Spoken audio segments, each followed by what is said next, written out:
your socks! Hey! The Lost Art with Andrew Cox podcast. Marine Corps League and Till Valhalla Project Ambassador. Now streaming on all major podcast platforms. Thanks for tuning in to the podcast as giving a voice to our veterans. The Lost Art with Andrew Cox. Hello, my friends, and welcome back to the Lost Art Podcast, that podcast giving a voice to our veterans. I'm your host, Andrew Cox, and today we're having a veteran story. Chris Schott, Marine veteran. But before we get into the episode, are you enjoying the podcast? Make sure you go to the website. That's the lostart.podbean.com. Go check us out, see what we're all about. If there's any way you can help us in getting our veteran voices out for all to hear, it would be much appreciated. Also, big shout out to the Till Valhalla Project out there doing some amazing work. If you can help them out in any way, it would be much appreciated. You can go to tillvalhallaproject.com. And as always, for all you jarheads out there, you leathernecks, there's a place for you. Even you FMF sailors out there, there's a place for you once you get out. That's right. It's the Marine Corps League. So you need to go ahead and join up that great, wonderful veteran service organization and just go have a good time with them.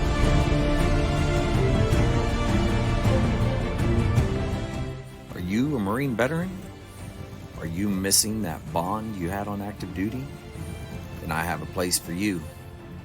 Join the only congressionally chartered Marine Corps veteran service organization, the Marine Corps League. Get that brother and sisterhood back in your life. Become one of the fewer, the prouder, a Marine Corps League member. All right. With that, I've got Chris Schott here. Chris, how you doing? Good, Andrew. Good. Thanks for having me here. Oh man, this is great. I get to hear your whole story and all the shenanigans that you were part of. So it should be good. Yeah, you might get a little more than you bargained for. Who knows? Who knows? That's okay. There's nothing wrong with that, man. Yeah, absolutely. Totally understand. It's going to be fun. Awesome. All right. Well, I guess let's start at the beginning for you then. Like, where did you grow up? What was that like? And then what drew you to military service? Yeah, there's quite a story already there. But I mean, I was a musician to start. I grew up in Kansas City. So I think we moved there when I was like 6 months old. I was born in San Francisco, though. Not a lot of people know that. Kidding. But moved to Kansas City. That's where I grew up. So that's everything I knew until I was 18 years old. But I picked up music when I was like 3 or 4. Started playing piano. Yeah.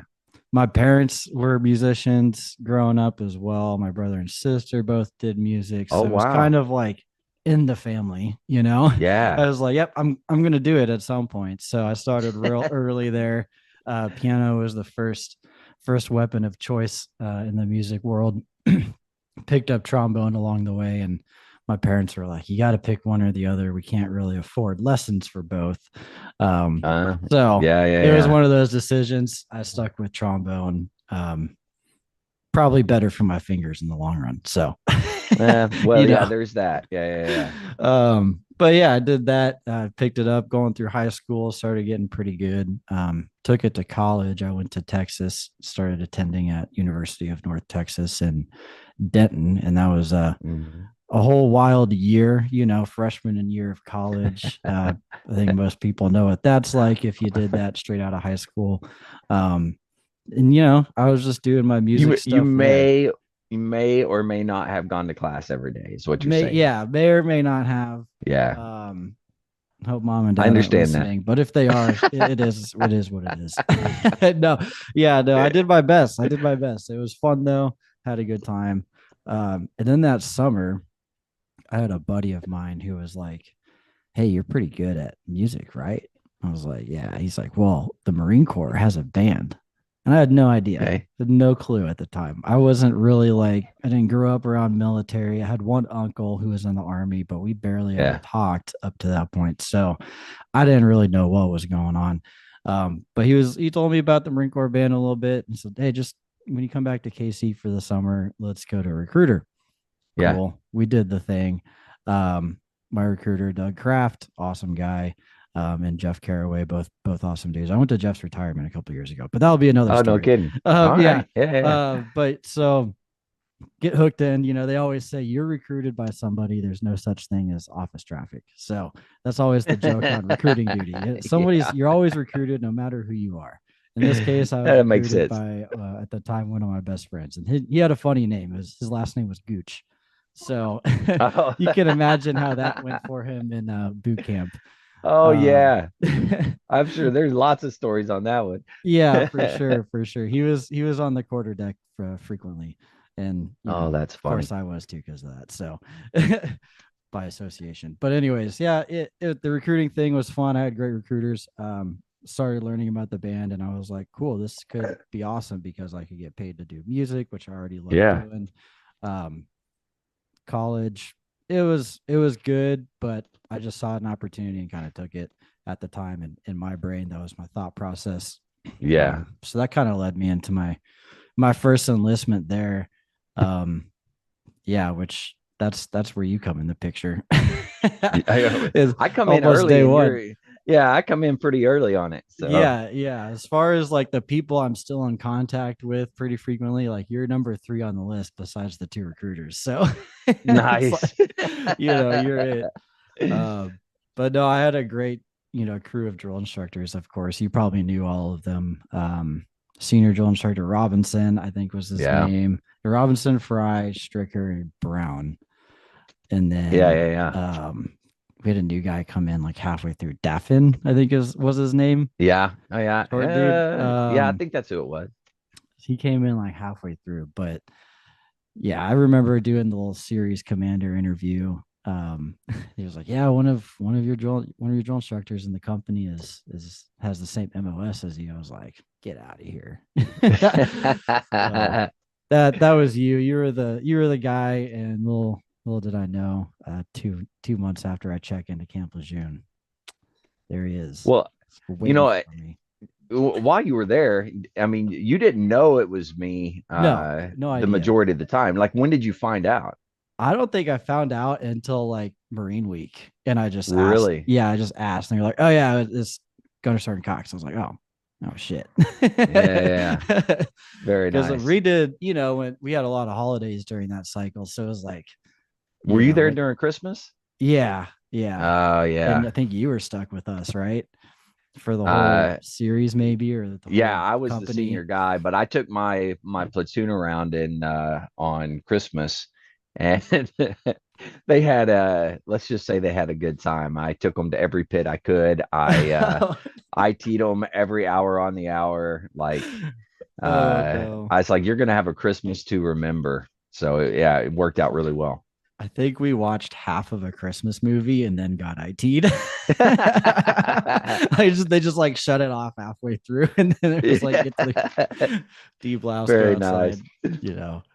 You But could they couldn't have you having too much fun, you know. of course not, of course not. Just a glimpse of it, glimpse of That's hope, right. and then Yeah, back yeah, to it, yeah. Let you And know there's other people out there that are probably having fun. Yeah. yeah, exactly. They were frequent to remind us of that. Seeing all the planes fly overhead was always a little bit of a Oh mental yeah, game that's out right. there. Now, what things do you remember from boot camp? Like positive or negative, whatever it may have Oh been. man, I mean, positive. There's really not, in hindsight, there's not a lot of negative. While you're there, it's like you think everything's negative. You're just Yeah, but I mean, you learn quickly. If you have a little bit of a brain, you can rub 2 brain cells together. It's like, just shut up, do what you're told. It's going to end in 3 months. Once you get there, there's really not a way out. So just the quickest way out is just graduate. I that always is told the true. guys I recruited that, like, there's no other way. Just once you're there, just graduate, and that's it.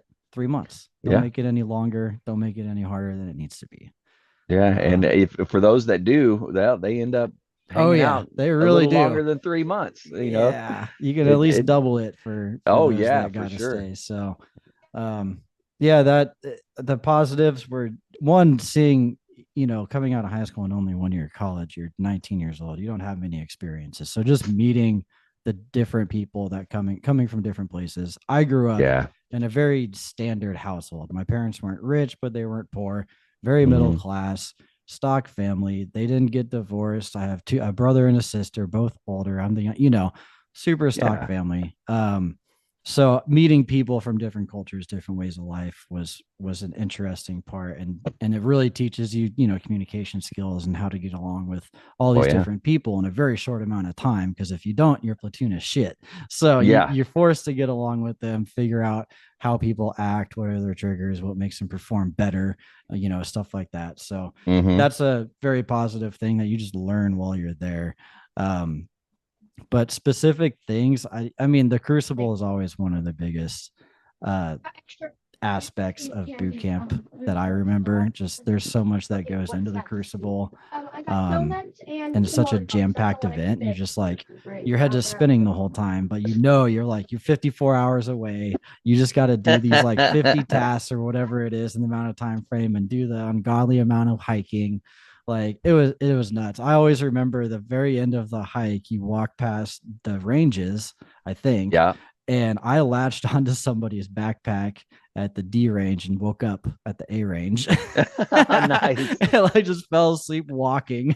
It was People crazy. seem to think that that's not possible, and I It's can tell you it possible. is. Yeah. Yep. I know you have Yeah. some a story or two about walking and sleeping. Oh yeah, I fell asleep on the hike because I think it was the Crucible hike, like going up the last hike, whatever it is, right?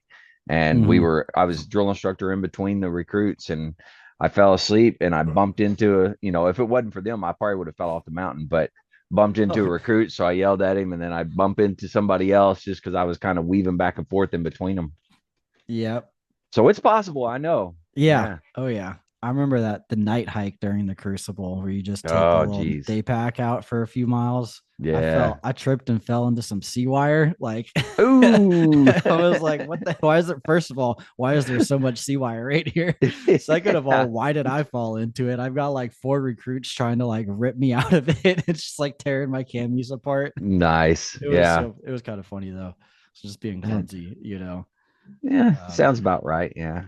I remember Sergeant Daffin falling asleep up against the duty hut during the crucible and supposed to wake Oh, us really? up. Yeah, I was Oh, on like the no. recruit duty or whatever, and like, wait, get that 4 hours of sleep or whatever it is. And Yeah. we were in charge of like waking everybody up, and I see him posted up.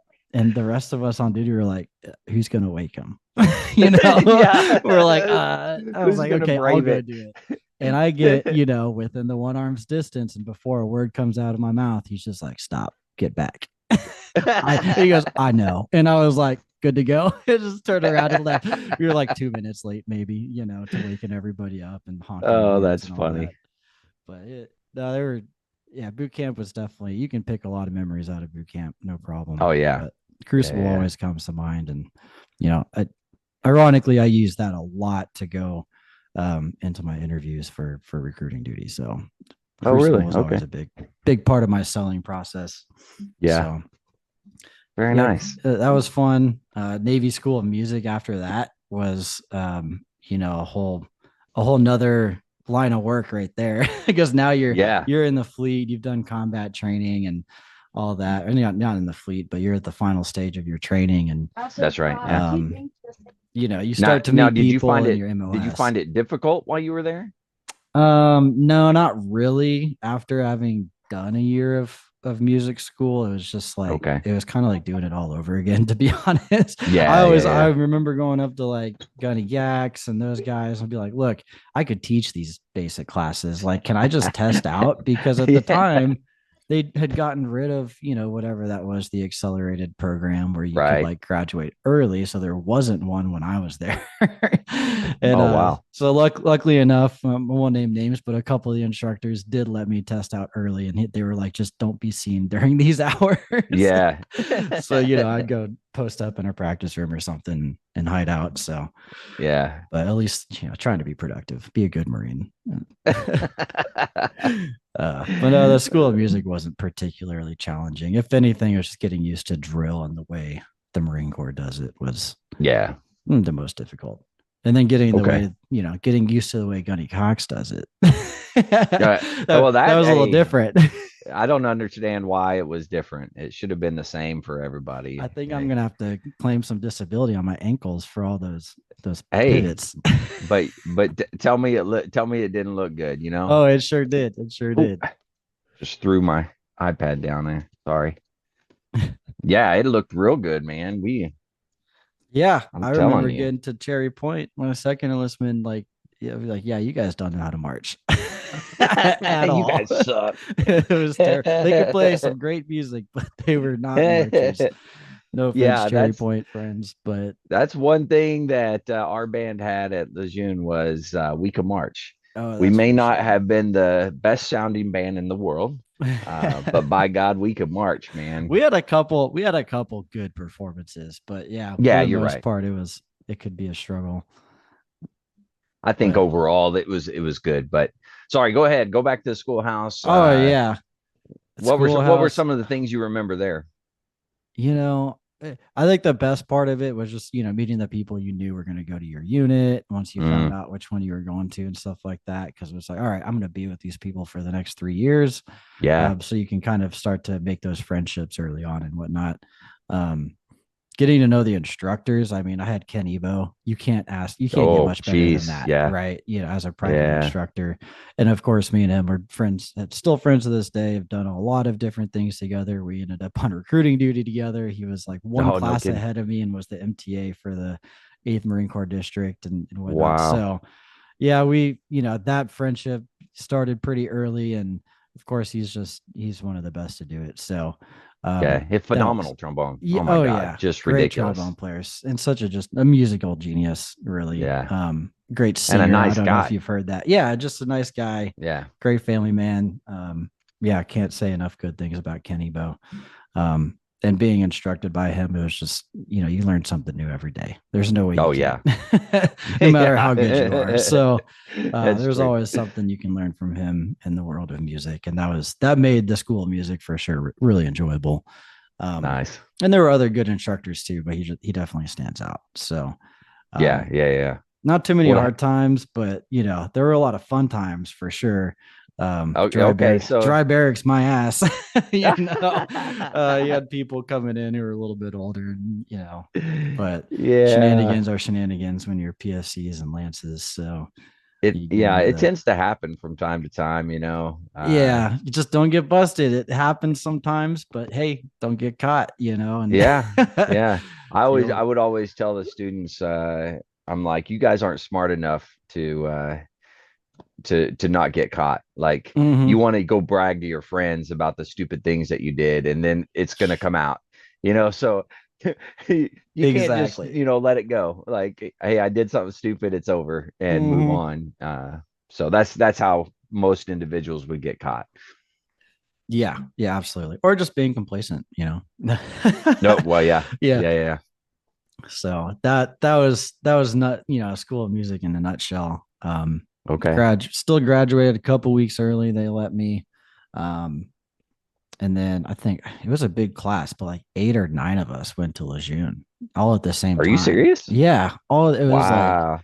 me, Cordero, McClellan, Zhang, Clapper, Wow.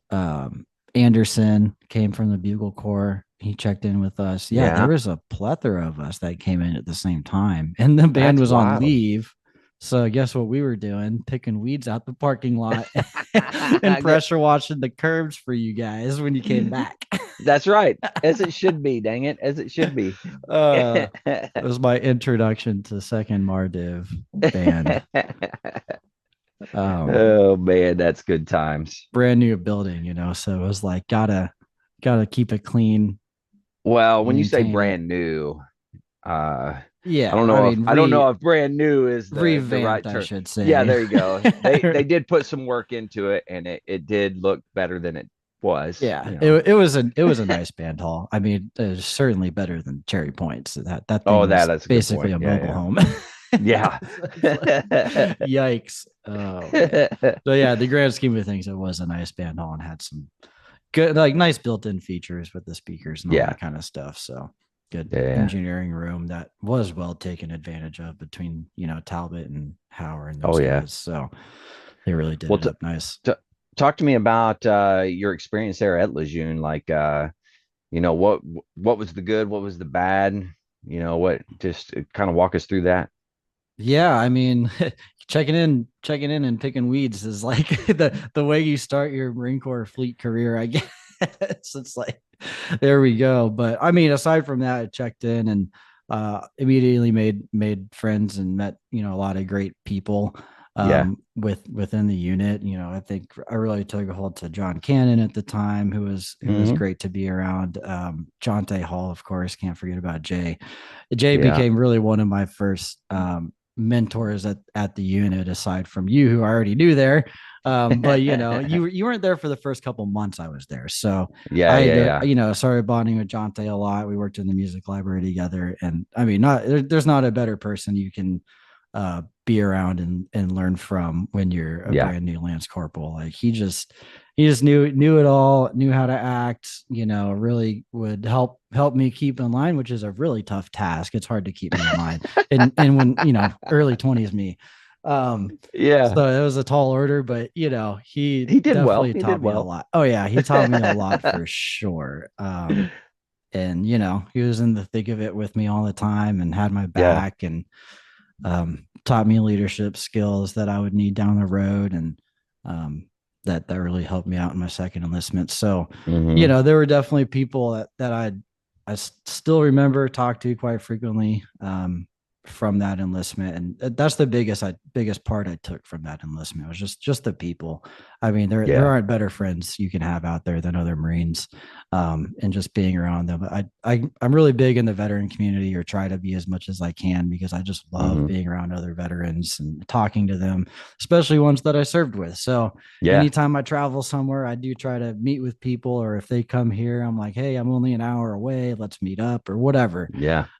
So that's something I really took from Lejeune, is like holding those friendships closely for as long as you can, and really Hmm. making that effort to reach out, or meet people when you can. So, Yeah. um, as with comes the Marine Corps, comes some poor leadership every now and then.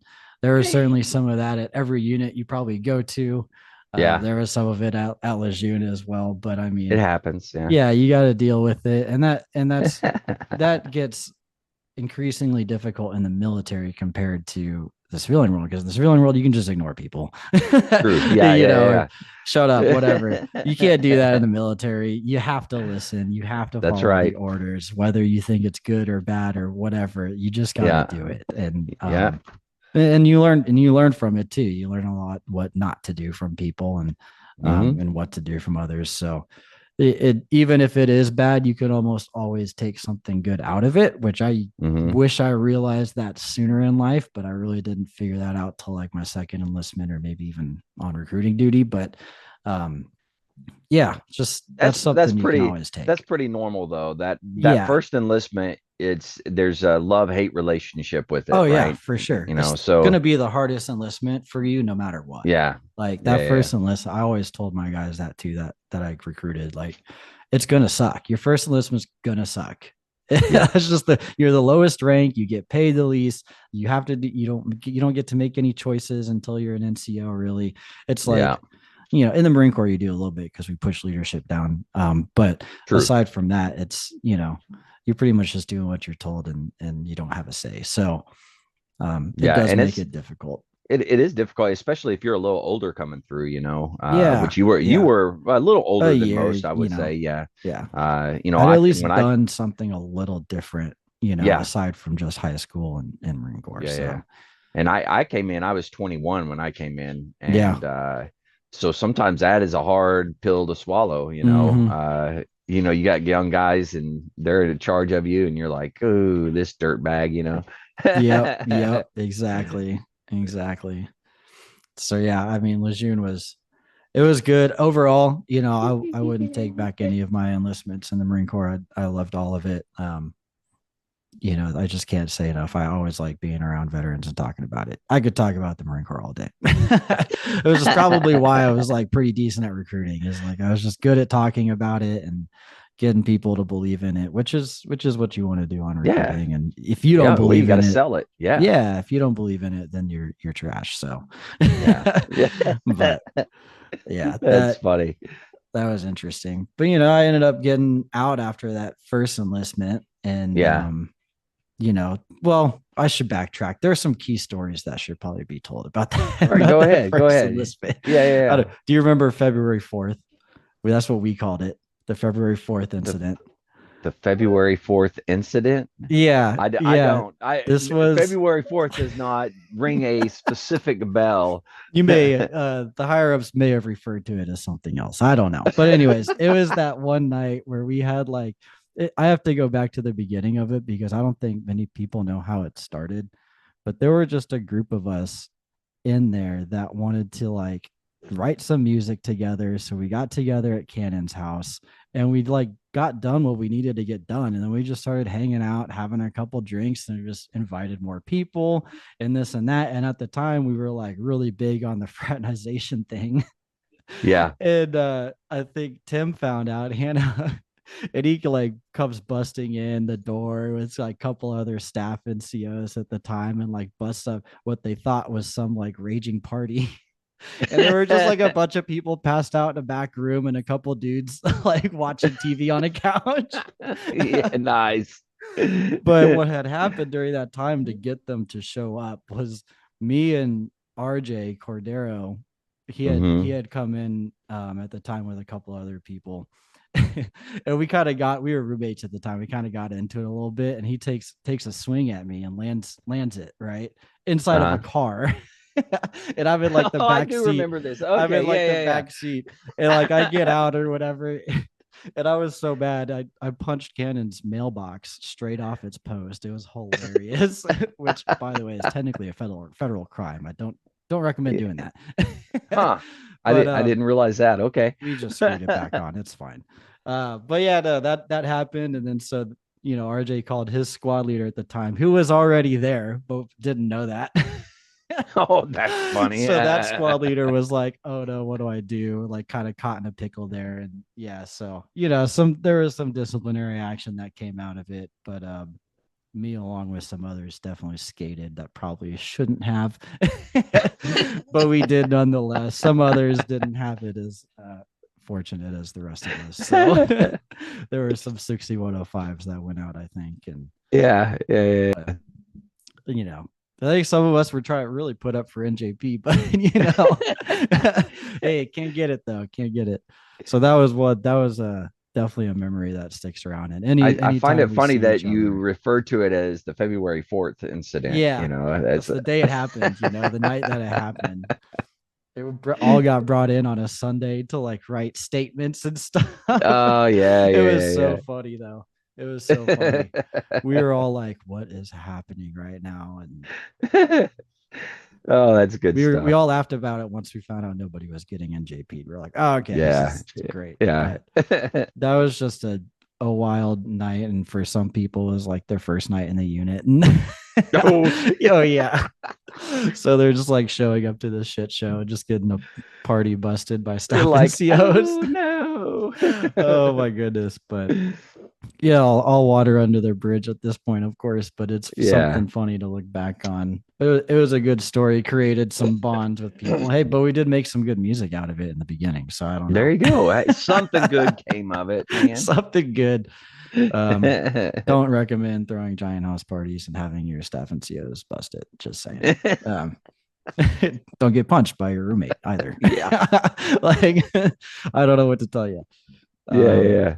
So yeah, that was definitely a good one, man. And then they separated me and RJ after that for a little. Yeah, bit. they put you in different rooms. Yeah. Yeah, but we became friends again. A few months later. I can't stay away from it. Yeah. Yeah. Ended up rooming again, but no, he's doing great. He's a pilot now. Flies for. Yeah, I know that. Yeah, crazy. Yeah. He's out there doing real good, I think. Yeah, doing good things. Yeah. You were gonna ask something. What's that? You were gonna ask something.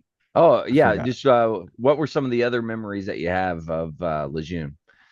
Oh man, I mean, you can't really forget about London and France and Bellawood, and I mean, gosh, what a trip to go on, and actual super props to the leadership at the time for putting together a great trip that everybody could enjoy, because that doesn't always happen on every T80 trip, but I mean, he allowed us, the band, the time to go out and do their own thing while still doing performances every day and doing them Hmm. well. And and I thought they were all like pretty great performances. That was Oh getting to the yeah, time where Lejeune started to get a little better musically, with yeah. some new additions and stuff. But I thought we put out good musical products as well as visual, because we did the whole drill thing out there with at Oh the yeah, Horse that's Guards right. parade and stuff, which is really cool. But yeah, what a trip. Not too many I people mean, can say that they was got what, to two go about see. 2 weeks. Yeah, it was a 2 week trip, 2.5, I Yeah, think, 2 to 2.5. We spent a week. The majority of that was in France and Paris. yeah. But I mean, Which just was really a really cool thing. I mean, I remember, of course, doing Bellawood, the ceremony there. mm-hmm. That was really cool. And then I think, if I'm not mistaken, the jazz band played down where the Devil Dog Fountain was.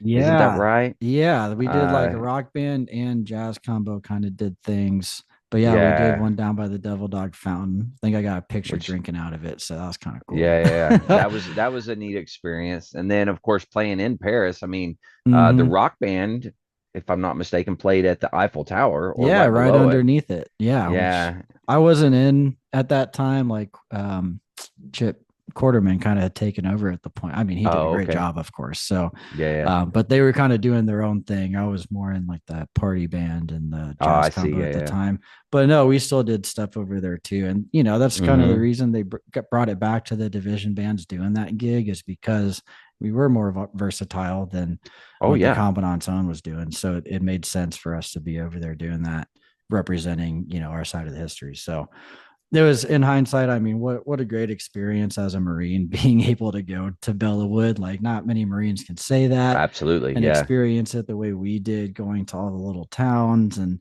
meeting the locals in these tiny towns who were like just ecstatic to have us there, Mm-hmm. which is contrast from downtown Paris for those who haven't been Yeah. before. Yeah. Um, Yeah. not For fond of whatever reason, they Americans. don't like us in Paris. I I don't know, know it's what the deal crazy. is. All the tourists. I don't know. But yeah, Bellawood was incredible. The Iron Mike statue and yeah, Yeah. what a great time. Well, I'll definitely never forget that trip.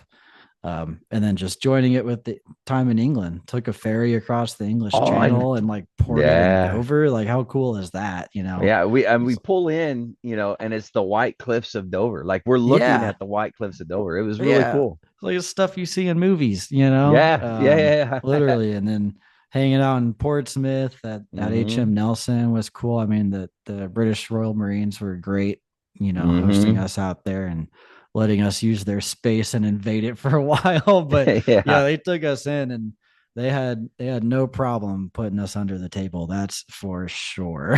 Oh, Yeah, those dudes drink a lot. oh, I have not seen a level of drinking in my life that, when you get the It's Scots, the Dutch, and the Brits and the Oh, Americans dude, together in one spot, it's game over. it was ridiculous. Yeah. I'm surprised there wasn't more incidents that actually took place there. Right. And to be honest, there wasn't really any. There really weren't. There were none that I can So, remember. but None of yeah, the I big mean, ones. it was definitely, and I know the drum majors wore me out, man. Oh my God, did they I wear me out? bet we saw you Jeez doing, like, Louise. having to learn the way they do things, and Oh, we were all jeez. having a good laugh when we were seeing you struggle a little bit at first, but you picked up pretty fast and we are like, dang, he really is that good. It's different, man. The way they do Yeah. things is definitely different. Yeah. So, Their mace spinning techniques are not the same as ours at all. yeah, yeah, yeah. But no, I mean, dang, It was you fun. learned really fast. It looked awesome for sure. Yeah, and the show that we did was, I mean, incredible. Oh yeah, Marines did a great job putting together the. I mean, I don't remember who wrote the show. Uh, Daniel like Savak. He wrote the drill. Svok, that's right. Yeah, Yeah, yeah, yeah, yeah. He wrote the drill. It turned out really, really good. And that's still, you can find that out there on YouTube, if I'm not mistaken. The it is. Yeah, performance. So you can Beating Retreat 2014. If you Google yeah, that or look that up on YouTube, you'll see the whole thing. It's like an hour and some change, or more than almost 2 hours, I think, because yeah. they It was a did. long event. Holy Yeah, you crap. can see the film of us marching to Buckingham Palace and stuff. That was cool. Yeah. We went up to the Wellington barracks beforehand and hanging out with all the guards that get trained there, the ones with the tall Yeah. bearskin hats, and they were like letting us wear them. I have a picture with me wearing one of the tall bearskin hats. It was so cool. Very Fun. nice. We were like, what do you guys do if you lose one? They're like, well, we got to go hunt down a bear. I was Which like, is sure. yeah, that'd be a Uh, little difficult to do there in in England, yeah. England. I don't know how many bears are hanging out in England. Yeah, probably not close to London anyways. Yeah, exactly. Gosh, no, Wow. it's good times for sure. Great trip. Oh yeah. Amazing.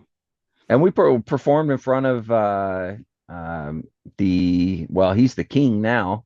Hmm.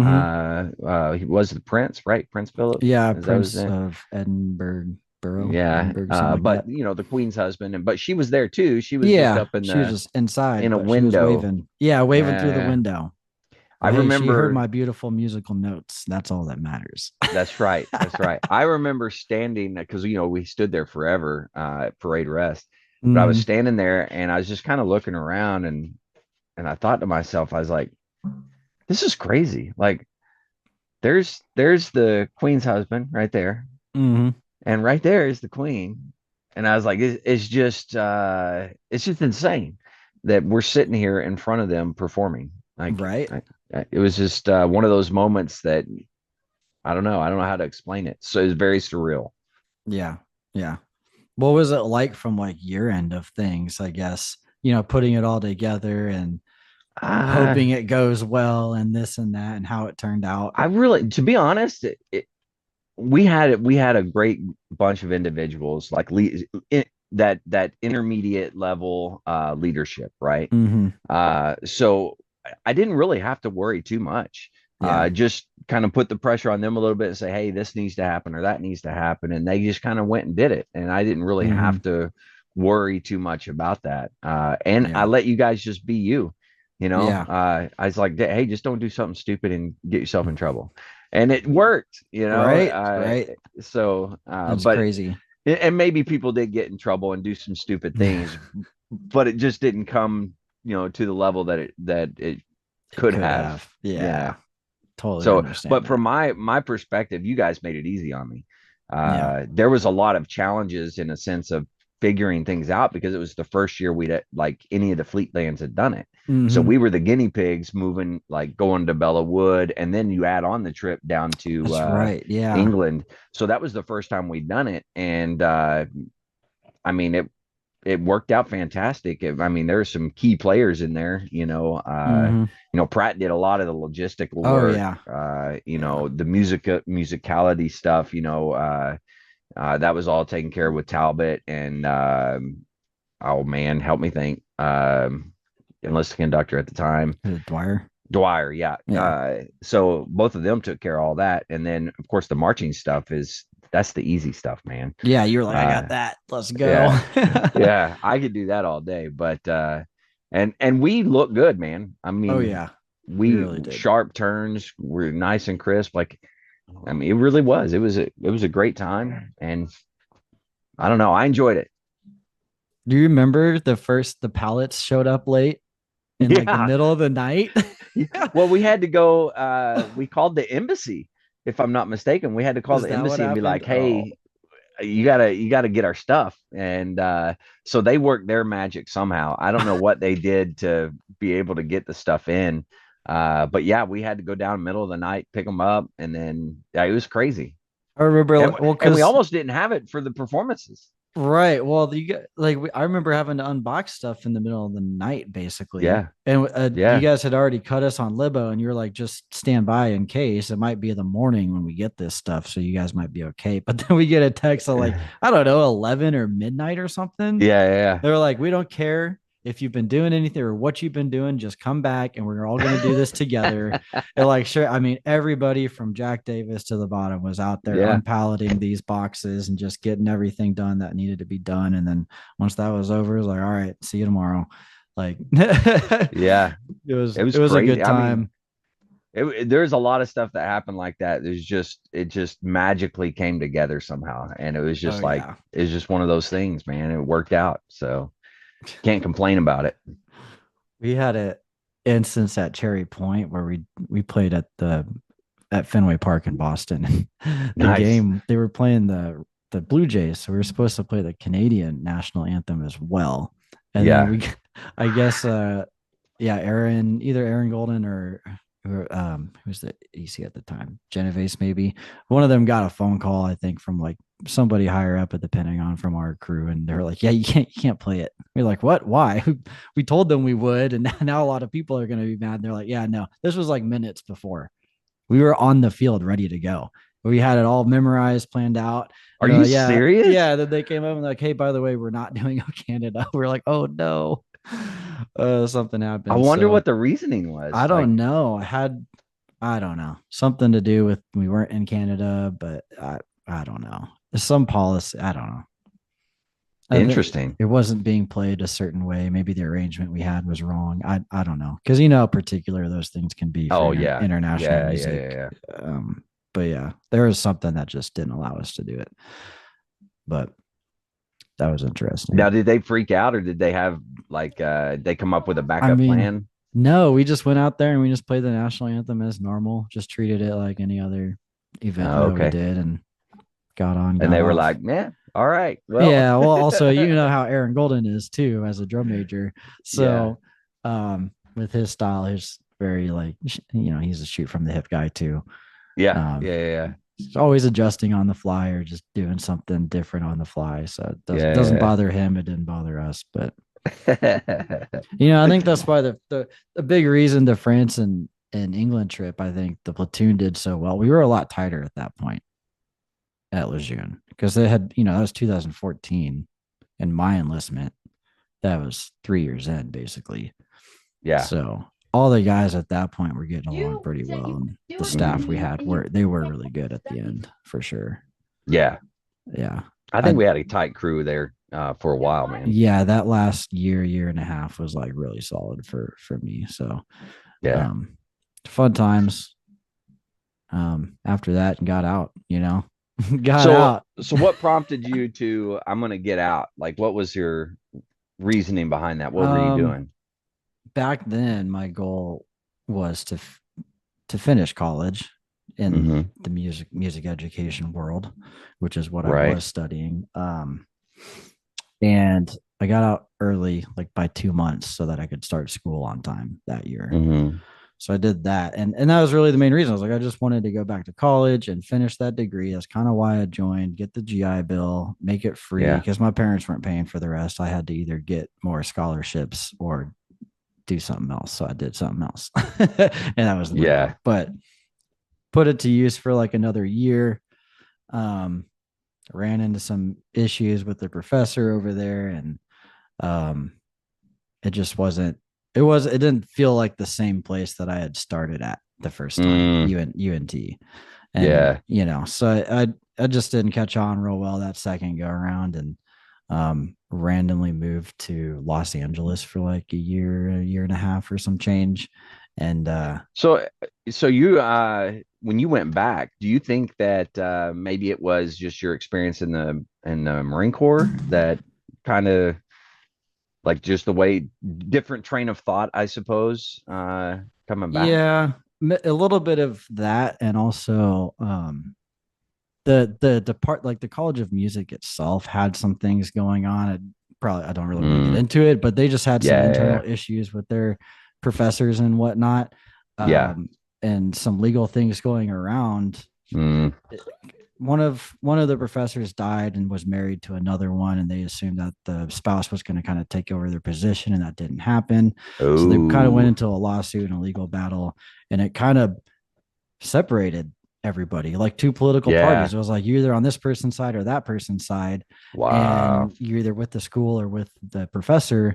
And so it split everybody up, and I just couldn't see myself staying there any longer because that I'm like, well, this is dumb. Yeah. And then not to mention, one of my professors was like, oh, it's so awesome you did the Marine Corps, it's great, they have great bands. And the other one was like, yeah, they suck.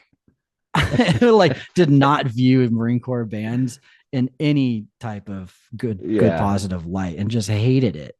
And Wow. like I remember doing my final jury that year, and everyone had given me like A-B+ range on it, and this particular professor gave me a C. And like Are you on serious? yeah, and I had kind of already made the Wow. decision to like re-enlist at this point, and had been trying to do so in Denton didn't work out, obviously. But Yeah. so I had told my instructor and some of the other professors, so everybody kind of knew.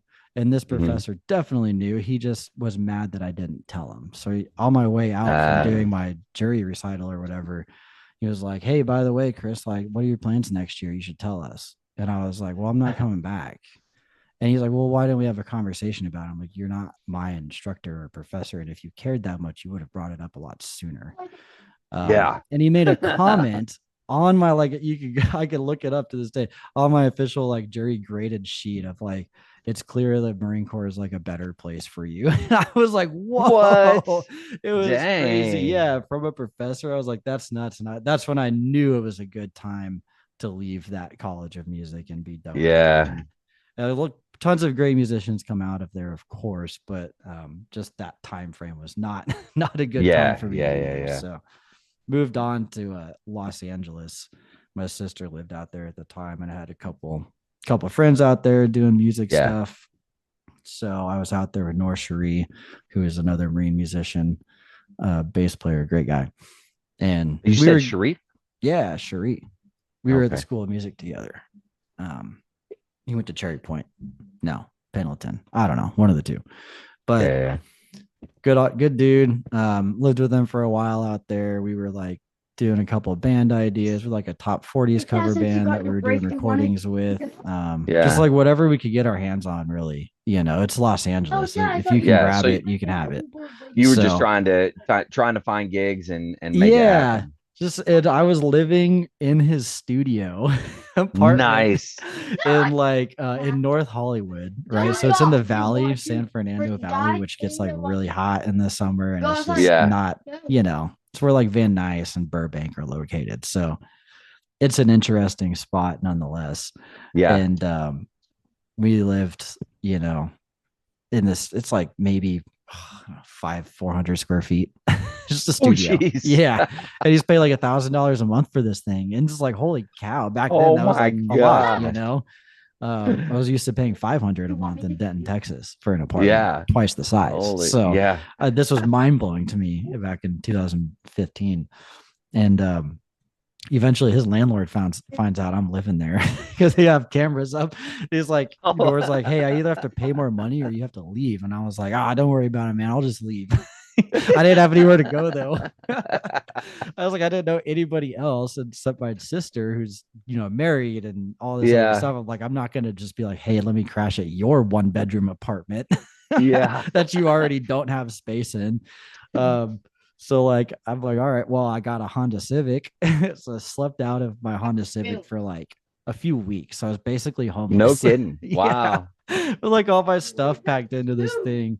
And I kid you, I had gone into like this program in California that helped like homeless veterans and stuff find housing. Cause I mean, I was making no money out there. It was, Yeah. you have, it's just tough to go when you don't have a ton of skill sets, already in Hmm. place. So, and making music out there is 100 times Not. harder than anywhere else. Yeah. There's so much competition. Everybody's good.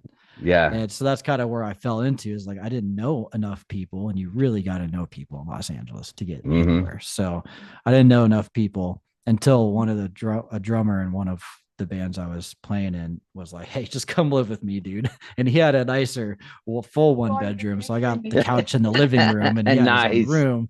But it was also closer to the beach. I was like, sweet, this isn't a bad gig. He was a super nice guy, just kind of a weird guy. Super Yeah. nice. Just had interesting thought processes and stuff, but great, super nice guy nonetheless. And no, he took me in, let me stay with him. And by the time, anything came off the ground musically out there, it was like I had gone through the re-enlistment process with Pellin. So it Oh was wow. like, it was time to go. So it was that whole time frame of my life of like going back to college and then a year and a half in Los Angeles or whatever it was, just like a huge blur because it all just happened so fast. There's so Yeah. many different things. I mean, I worked for in a warehouse for like a fancy rental furniture company, and we like did these huge events like college game day rooms we No would set kidding. up for like USC and UCLA. I went down to Coronado Island to Hotel de Coronado and set up their entire ballroom full of fancy furniture for a giant New Year's Eve party. Like just these weird Wow. events. And it was kind of a cool gig. And I just drove box trucks and had like a crew of 4 people that would load and unload them for me. And I would tell them where to place everything and, Yeah. talk to the client and stuff. Come to find out years later, I get a letter in the mail saying, like, hey, you're part of a civil lawsuit and you could get X amount of money from this company that I was working for at the time. I was What? like, what? Turns out this dude like didn't have a business license and was running like a $40 billion business up and down the coast of California, renting out this furniture. And it was like completely illegal. Wow. People weren't getting the breaks they were supposed to be getting. So like all that added up in the lawsuit. I got like $5,000 for it. And I worked there for like 9 months or something. It What? was wild. So that was a Dang. job. I picked up like private security while I was out there. I did this Mm. like few weeks as a course or whatever, and get a bunch of certs, which is kind of nice because getting any type of certs for weapons or pepper spray in California is like damn Oh near yeah. impossible or it just takes forever. Um, but that job paid pretty decently. It's security. You can't go wrong there. One of the Yeah. guys in the class got me hooked up with this bar that had just opened or was about to open downtown Los Angeles. And it was huge, Mm. super fancy. Like they had a stage for bands and stuff. And it was an interesting job to hop into because the guy calls me the night before New Year's Eve and he's like, hey, Chris, no, we haven't talked since the class, but like you're a vet, I'm a vet. He was an army guy. He's like, but I'm one dude working the security detail for this bar tomorrow night and it's New Oh Year's Eve and geez. we need another person because there's an inside and an outside. I was Yeah. like, yeah, sure. How much? He's like 250 or whatever it was for the night. And I was like, oh, that's not bad. I'll take 250 for 4 or 5 hours of work. Yeah. Place was pretty cool. I liked the place. They liked me. They kept me on staff there. Ended up staying Nice. working at that bar for a while, kind of while I was getting all the enlistment stuff taken care of to get back Mm-hmm. to MEPS and swearing again because I was going to be a direct shipper at that time. So it's like the second you Yeah. swear in, you're getting cut orders somewhere. Yeah. um, but yeah, so that job kind of tided me over back to the enlistment period. But that job was very interesting because I ended up not only doing the bar gig, but I worked for a company that hired that I did the classes with. So they hired Yeah. me, and I started doing like these private events in like Beverly Hills and El Segundo and Thousand Oaks and all these No fancy kidding. places. Yeah, it was just like house parties. You'd show up and like just rich people throwing a holiday party or a birthday party. And your job is to like make sure people don't go where they're not supposed to because they're in, $40 million mansions and don't touch my That's cars crazy. or, don't go in this room, make sure people don't go home drunk, stuff like that, and Yeah. as long as you do that, not only are you getting paid, 30, $40 an hour or whatever from your company, the client is, they're giving you a huge tip at the end, sometimes 400 or 500 bucks for working Oh, four dang. hours. Yeah. Like, hey, good. You did your job. Here's some, extra cash or Yeah. whatever. So you could do 1 gig a week and make $1,000. No problem. Wow. The problem was there weren't that many gigs. So it really Yeah. was like once a week, maybe twice a week if you were lucky, Yeah. so but like my bosses were like bodyguards for celebrities. It was Oh, it was wow. crazy. Yeah, the company was founded by a Marine Raider, actually a MARSOC guy, and then an Israeli Special Forces guy. And they came together and like created this company. They're pretty big now No out in kidding. SoCal, and they do a lot of higher end work. There's just not a ton of it because they have a Yeah. small piece of the pie. They only have like 70 employees or something. So Oh, wow. compared to like you hear about like Draken or Allied Universal, like those are huge security Oh, companies that yeah. do some of the same stuff. Mm-hmm. But so that's kind of where they were. It was an interesting company to be a part of. You learn how to like deal with paparazzi and like touch them without hurting them and like telling them to move. And because you got to deal with it if you're on a detail Yeah. with your boss who's doing, security for, um, you know, Toby Keith or whatever. Like you remember in the old days, you'd see in the magazines, like the guy, in a suit lugging, Yeah. suitcases into the back of the car. Like that was basically me, So, Nice. but not a bad gig. It was fun nonetheless. Interesting experience out there in Los Yeah. Angeles to do stuff like that. And it's LA. Now, So when you were doing that, did you carry weapon or anything?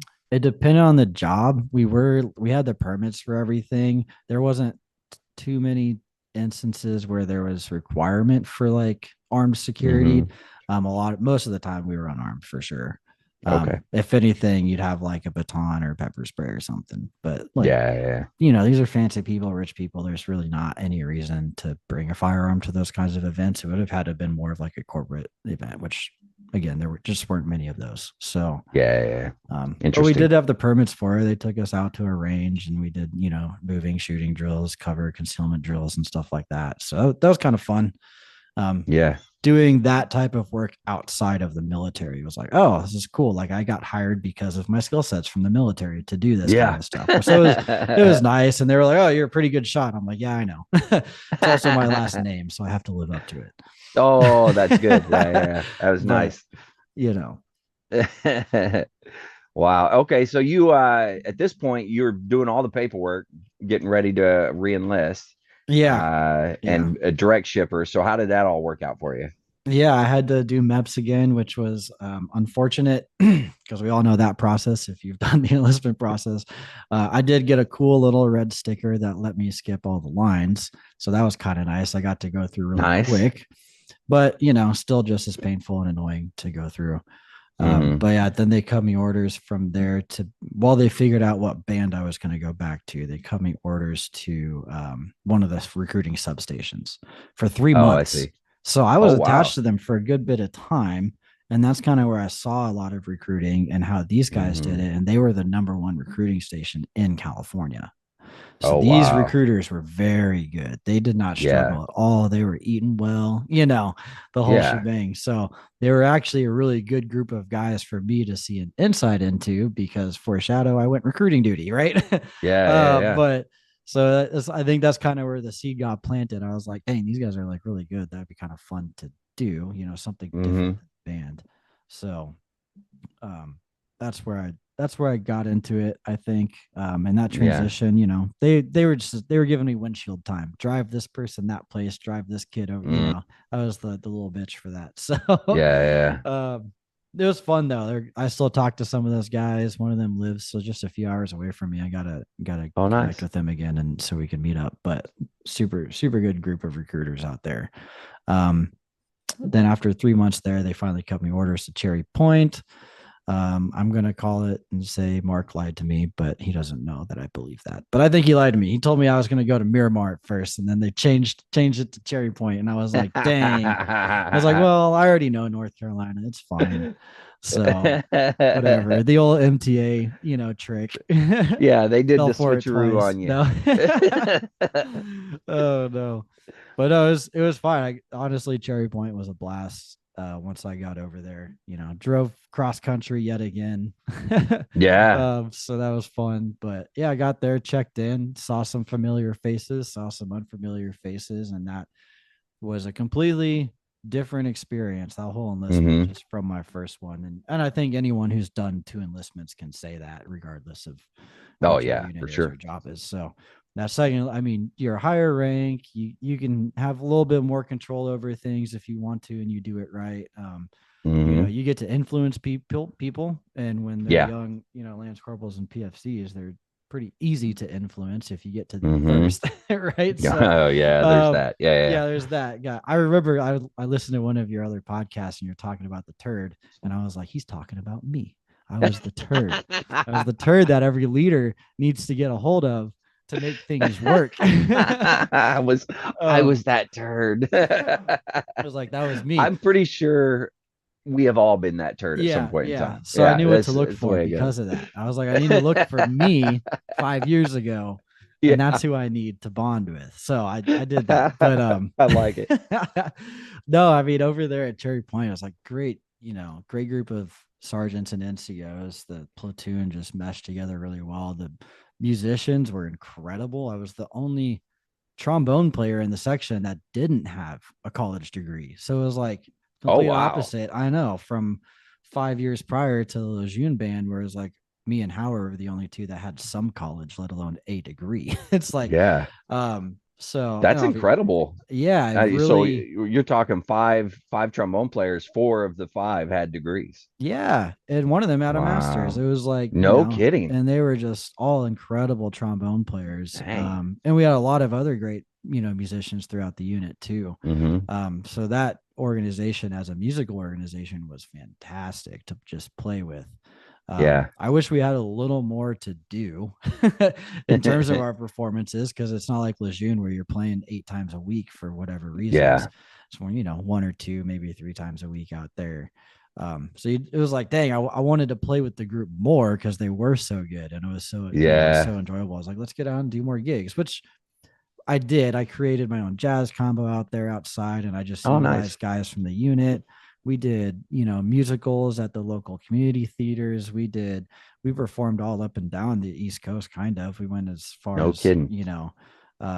DC, Myrtle Beach, New Bern, all the areas Wow. really surrounding the area, get invited to other places that maybe we couldn't make it because we had unit obligations, but it was a Yeah. good group, and the musicians were incredible, and they were willing to learn if they didn't know stuff, Mm, and they were teaching me things I didn't know, of course. It yeah. was really cool to be part of. It kind of made me feel like I was at UNT a little bit because it was around that Mm, caliber of musicians very without all nice. like the BS of professors and that kind of stuff. So Yeah. um, it was kind of nice to have that level of musicianship in a second go as an enlistment. And they were outstanding, like true lead trumpet players, incredible. One of our trombone players went to college for bass trombone, so we had a real bass trombone player, which is rare in I a didn't even Marine know Corps you could do band. that. Yeah. Go So to college specifically for bass trombone. That's incredible. yeah, so it was cool, man. It was really cool. And during that second enlistment, I brought guys from UNT. There were like 4 or 5 guys I met my second time going to the University of North Texas, and they were like so ecstatic about what I told them about the Marine Corps music program that they all enlisted. There were like You 5 know, of them. there was a couple because I think at that point I was a drum major instructor at the schoolhouse. So that Yeah. I met several of them. They came through. Oh, hey, Schott told me Yeah. to say hi to you, type of thing. I was like, They would oh, all okay. invite me to go promote them when they got promoted to land. So Yeah. like Lyle, Lyman, Yeah. Bodie, Edwards, Villagrana, all those guys. They're all Wow. UNT cats, and they're all amazing musicians. And some of them don't do music anymore. I don't either, but they're all super Yeah. successful and do great things. But it was really cool to kind of see some of them from my college come in to the Marine Corps music program and just, really play their asses off and Yeah. influence the others around him and teach and Yeah. And learn. they were all good too. Yeah. That's for sure. Yeah. I remember because there was a time where at the schoolhouse, man, we were getting college kids left and right. I mean, they were coming like constantly, Mm-hmm. and it was amazing. Like I remember one time I was asking, I was like, hey, is any you always ask them at the beginning, does anybody have a degree? And I was like, oh yeah, I got a degree. It was a bachelor degree. Okay, cool. And then does anybody have a master's? Oh yeah, I got a master's. I was like, oh wow, okay, that's cool. And then there's like 2 people that had a master's. Has anybody got a doctorate? And one kid raised his hand, and I'm like, you you're a doctor? He's like, yeah. And I was like, here I am with the equivalent of an 8th grade education up here Yep. teaching you. I'm like, okay, here we go. Oh my goodness. Yeah, it was a Yeah. good time. Yeah, I heard about that couple like piano players or something, the doctorate Yeah, degrees. It's like it's goodness. crazy. Yeah, I mean, Ebo good for and the them. other MTAs out there putting in work, I guess. I suppose so. Just Yeah, good. That's good. I mean, that's the always the direction I wanted the Marine Corps music program to go yeah, in the long run. And I guess when I went back for a second enlistment at Cherry Point, my goal was like become a band officer and do those kinds of yeah, things. But it goes into the next portion of my life, recruiting duty. Um, yeah. that I volunteered for like a crazy person. Nobody volunteers for recruiting duty, nor drill instructor duty, or any of those special duties. Like I guess you would vote for or volunteer for what's the other MSG, but Yeah, yeah, definitely not drill instructor or recruiting. You don't volunteer for those. yeah. But yeah, it's did that, and I missed the bonus kicker by like 2 months, and the career planner wouldn't let me resubmit my package for the bonus. I was so mad. It was like Oh, $20,000, but whatever. Um, that sucks. yeah, but I made the most of it still. I know. Now, where did you end up going for recruiting? I went to Denton, Texas, Oh, which okay. is where I went to college, and I only Yeah. got to go there. It's just a crazy story because it goes all the way back to my first enlistment. When I was Okay. at recruiting school, I heard that there was a guy that worked at the Denton recruiting station that went to France with us because he was attached to 3-6 at Oh, the no time. kidding. And we Okay. took them with us to stand the ceremony, right? Yeah. And he was a motor T guy. He calls me and he's like, "Hey man, I run this RSS, and if you want a spot, you got it because I know you." I was like, "Oh, well, Nice. that was easy." So I was like, got to go to the exact RSS I wanted to because I happen to know the staff NCOIC that works there, right? Yeah. So he gets the hookup. I call the sergeant major, and he's like, "My staff sergeant says you're really good." And I'm like, "Well, we don't know yet, but I'll try." uh, but with me being a musician, having gone to UNT, it was kind of a no-brainer for them to be Hmm. like, "Yeah, let's put him in Denton if we need somebody there." So one Yeah. of one of the other recruiters there was a reservist, and his time was done in like 3 or 4 months. So we crossed over a little bit, and I took over Hmm. his portion of the recruiting field. Got But it. yeah, that's where I did it out of 3 years. Craziness. Recruiting is just an asinine world. It's just debauchery and problem solving constantly, usually for Yeah. your own fuck ups. So like, I don't know, messing up one piece of paper could have you redoing every single thing in the package. Yeah. So it's like you really have to have attention to detail on top of just like knowing how to recruit and sell, because nobody just walks into the Marine Corps office. You might walk into an Air Force office, maybe the Yeah. Army office, but you're not just walking into the Marine Corps office, So you got to sell it. You do. Luckily for us, Yeah. the Marine Corps kind of sells itself. You just got to spread the word. That's the True. Yeah. hardest Yeah. part. A lot of people just don't know because we are the smallest branch. We are, Yeah. you only hear about us when people talk about Iwo Jima, that kind of stuff. Hmm. So not a lot of people know what the Marine Corps even does, or that we are the elite fighting force in the world, or any of those things. So you just got to, Yeah. I would always call it cheeks and seats. You just got to get cheeks and seats. And once that happened, if I got cheeks and seats, it was game over. They were enlisted. Yeah. So like I was what we would call a 1-for-1 recruiter. I tried to be like, you Yeah. find one name and phone number and I would turn that into a contract somehow. Just Nice. by, and I was very efficient. So I didn't always bring in the volume that other recruiters did in terms of like Mhm. prospecting. But at the end of the day, I always had the contracts no matter what. And that's what they Nice. cared about. So Yeah. I wasn't doing 200 phone calls a week because I figured Ooh. out how to nail it down to my follow-ups and my repeats, and Hmm. just I know which person's about to crack. Yeah. You Yeah. can Yeah. tell. Yeah. You might work on somebody for 6 or 9 months before they come around. Hmm. So selling is like super important, and if you can't get that down, you're screwed as a recruiter because Oh yeah. you're just never gonna get any contracts. So Well, I mean, obviously you were doing really well at it. yeah, I was Uh, doing pretty hot. Pretty hot. I came in strong, and they were like, "Who the fuck is this guy?" yeah. Yeah. Yeah. My first month I put in 3. My second month I put in 6, and then my Holy cow. third month I did another 3 or another 2. So they only ask 1.5 average, so that you need to get one Oh, month and 2 the next, and then you're good, no kidding. right? So if as long as you could stick to that, they would never bother you. The second you drop below that 1.5 average, you're getting hounded by everybody. Yeah. Like you're getting angry phone calls and emails every day. So you want to stay above that as a recruiter. But Yeah, like and you're after my getting those phone calls that are saying, "Okay, let's go through your time. What are you doing every day?" And they're going to exactly. scrutinize everything that you're doing. Exactly. And you want to stay far because those are painful days. Those are Oh very yeah. painful days. um, and I saw other recruiters go through that in my first month, and I was like, I don't want to do that. So I'm just going to work my ass off.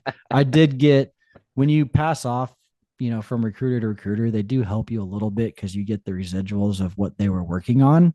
So, Oh that yeah, yeah, helps yeah. you kind of get your first couple contracts while you're figuring out how to get your own in that Yeah. meantime. So a couple of those, came from the prior recruiter, but he wasn't anything special either. So it was just that, a few of them.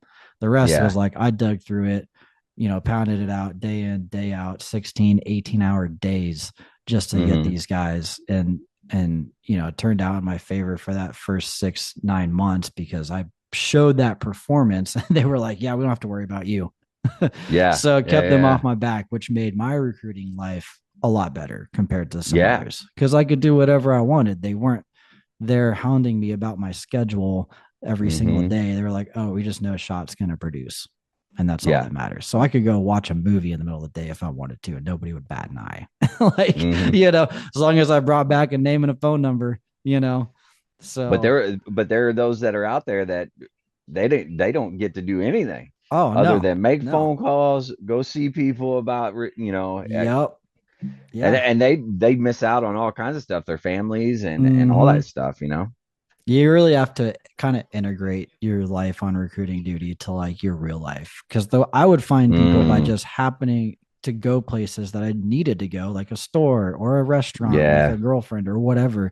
And you just go and you see someone who might be qualified. You just talk to them.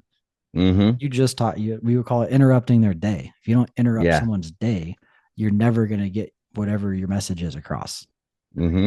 And it might be Yeah. inconvenient for them, but they might find out something from you that they're interested in, i.e., the Marine Corps. So, Mm-hmm. you Yeah. know, mission walks by you every day. That's what we would say out there. Oh, that's So, good. yeah, mission walks by you every day. And I would, every time I'd see like, I don't feel like talking to that one. Nope. Go talk to them. Could be your mission. Yeah. Yeah, So that could be it. could be the Yeah. contract you need to get those monkeys off your back. Yeah. Wow, that's pretty cool. Now, Yeah. so obviously, I mean, you're talking your first 9 months. You said were kind of a breeze. Well, I won't say a breeze, but you had it figured out. Yeah, I got lucky. I mean, not lucky. I chose to, seek out the other good recruiters the earliest Mm-hmm. chance I got. So we had an all hands meeting for all of Fort Worth, like the first month or two that I was there, Yeah. and we had the National Recruiter of the Year in Fort Worth. Oh, wow. Yeah, Tyler Jennings, he was awesome, and I got to go up to him and be like, "Hey, how do you do it? Teach me your Yeah. ways." He's like, "Everyone's different, but here's the gist of it, this and that and the other thing."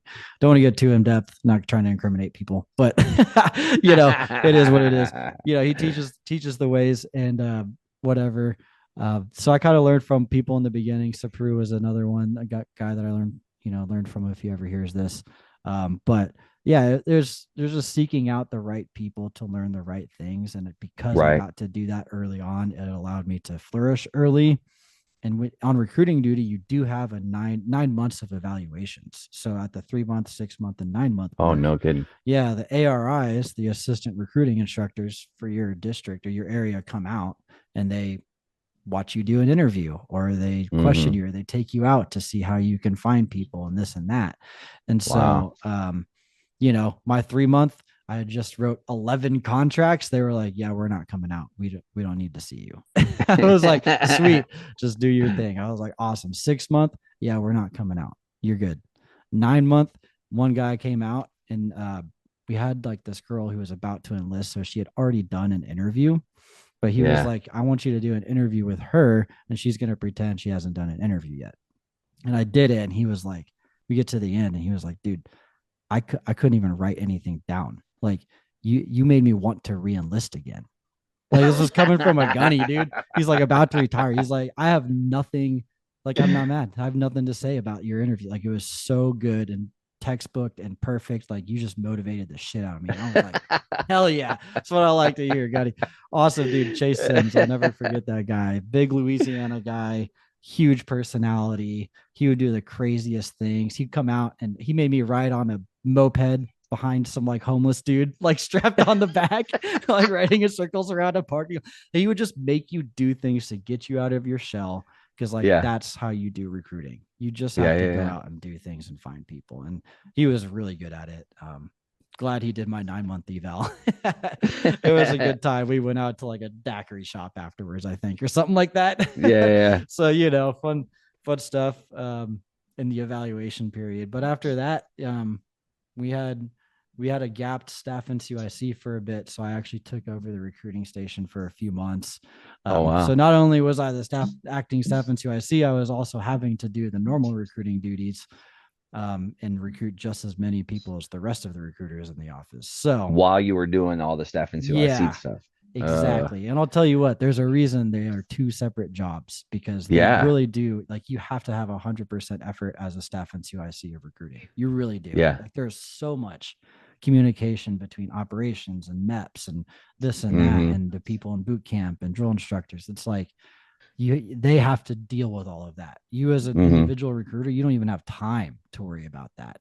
But I had Yeah. become so efficient at that point that I was able to take it on and still talk to with the way I'd structure my days was like in the morning, talk to ops, talk to MEPs, do whatever solve whatever problems they have. Then the rest of the day Hmm. I was recruiting for myself because I had Oh, wow. I was good enough at that point I could do that in that time frame. Hmm. So it worked out for 3 months. The operations gave me huge kudos afterwards. They were like, dude, that was pretty incredible. But we had a gunny come in, Gunny Laura, who was the best, probably the best staff and CIC leader I ever had in the Marine Corps, maybe. Nice. Like, Yeah. I mean, he became staff and CIC of the year in recruiting duty. He's Dang. now the head instructor at recruiting school in San Diego. Like, this dude's no joke. Infantry Yeah. platoon leader for the majority of his career, 6 deployments. Like, he does not fuck around. Yeah. Um, and he came in, and you know how leaders are when they come in, they want to do everything their way, instill their Hmm. methods and ideologies and that kind of stuff. And I was like, no, we're on track for station of the year. Like, don't touch anything. And he Yeah. was like, weird. Nobody ever tells a gunny that, Sergeant. But he's like, I'm gonna take your word for it because you were the one running it, and you guys are being successful. It's like, yeah.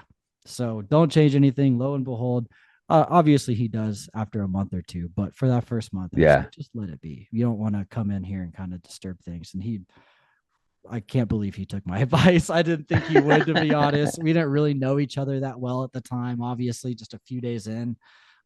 Obviously became really good friends, huge mentor of mine, great leader. Yeah, and he did such a good job that I think they won Station of the Year 2 years running. So it's like, Oh, wow. yeah, it Dang. was it was nuts. That whole time leading up to him showing up, 3 months prior, the whole station wrote a zero. It was our only bad month in the last like 12 months. Like, I wrote a zero and every other Wow. recruiter wrote a zero. The whole station was, or maybe we had one. I don't know. Either way, it was bad. Not that it Yeah. matters between 0 and 1. So I go to my buddy Josh, who is one of the other good recruiters in the office, and I was like, me and you need 18 contracts in the next 2 months. And he's like, why me and you? I'm like, because no one else is going to do it. So he did 5 1 month and I did Oh, 4. And then the next month I did 5 and he did 4. And we caught up to our yearly goals because of that. holy And so when the cow. new guy checked in, that's why I was able to have that ammo and be like, hey, don't change anything. We just did 18 in 2 months between two Yeah. recruiters. Imagine when the other guys catch on. So that's why he like kind of listened to me and was like, okay, yeah, let's keep this ball rolling. Yeah. So Holy cow. That's really good, man. yeah, it was a fun time. That recruiting station was amazing. I shot myself in the foot, unfortunately, not literally, on recruiting duty. I got married and went through a divorce, which was a Mm. real tough time for me. Ended up getting a DUI because all I wanted to do was go drink and stuff all the time, and it just Yeah. got capitalized, when that happened. So it Mm. was it was a tough portion of my life. I was married for like a little over 2 years. Yeah. Had a stepdaughter for a little bit, but it didn't end too well. Unfortunately, had some money stolen from me, and Hey. yeah. So it was bad. But yeah, I went into like 30 days of just drinking all the time. It was so bad. It was like the Yeah. unhealthiest thing I've ever done in my life, and then also terrible for my you know record. Yeah, of Yeah. course, Yeah. Yeah. Yeah. DUI in Texas, those don't go way out there. So that's unfortunate. But then on top, I learned a lot from it, of course. But Yeah. legal Yeah. Yeah. fees, I got lucky on the legal side of things. Really just didn't affect me too much because I had a really good lawyer and who was looking Mm. out for me. So but yeah, that happened on recruiting duty. And when that happens, you have to get relieved. So they had to relieve me. They put me in Yeah. the operations side of things, which was fun too. I mean, they found good use for me. I worked in the headquarters, really helped out with all like the pool, the debt programs and stuff like Hmm. that, and scheduling events, organizing, keeping track of their kids in boot camp and who's doing what, who's injured, who's not, like those kinds of Right. things. And so it's still cool to kind of see the operations side of things, meet them. They all treated me just fine. They didn't look down on me or nothing. They were like, bro, we've all been there. You just got caught. Yeah. you know. So they were totally cool. They fought for me, that command did, to not Yeah. NJP me like for almost a Oh, year. wow. A No year kidding. after I went through courts and stuff, they didn't NJP me, and only because we got a new colonel for 8th Marine Corps District, a new CO. Yeah. They were like, "Hey, you need to NJP this dude yesterday." So my major was like, "I don't want to, but I have to," because they were trying to keep me on. Obviously, they Yeah. wanted me. I was good. They were doing anything they could, but the CO was not having it. And he was like, "Nope, we're Yeah. relieving him. Put him in ops, whatever." But it's fine. I wouldn't No, take it with that back. NJP, like, did you get demoted type of thing, or was it No, nothing like like, that? Okay, that's yeah. good. So the CO at the time for Fort Worth, Thomas Morrow, he was infantry officer, really cool dude, and super reasonable guy. Just like he Hmm. understands the recruiting numbers and the things they need to happen. So having losing a good recruiter is a really big deal on recruiting Yeah. duty. Didn't Yeah. want that Yeah. to happen. So he understood, what his senior advisors were saying of like, hey, let's just like try to keep this guy around as long as we can without anybody Yeah. really knowing. And that's what they did. And but at the end of the day, there wasn't anything they could do. So, but they did help me with guiding me through the process of the legal system and finding a Mm. lawyer and stuff like that. Because there were other guys, older fellows, and in that command who had been through the same thing on recruiting duty. So it's like they knew what to do Yeah. and help me out as much as they could. So super grateful for that. Um, Yeah. That's good. yeah, that whole command was just, it really showed me a different side of the Marine Corps, one just outside of my original occupational field of music, Hmm. seeing kind of what the other side of the Marine Corps was, and then an independent duty. It's Yeah. not the fleet. It's nothing Hmm. like the fleet. There's no musters, there's no Yeah. structure, there's no this and that. And like, it's just do your job or suck at Hmm. it, and then you're in Yeah. trouble. But Yeah. yeah, so It's true. very independent duty. And yeah, so I had the option to re-enlist and go back to the band field if I wanted to. They didn't give me, a bad re-enlistment code or anything like that. Oh, But wow. I That's just good. chose to get out at that point. I did try to do an extension, but it was during COVID, and they had like stopped Mm. doing extensions during COVID for a short period of time for whatever Yeah. reason. So that got denied. They were like, "But you can do another 4 years," and I was like, really, at that point, I did not want to go back to the band field.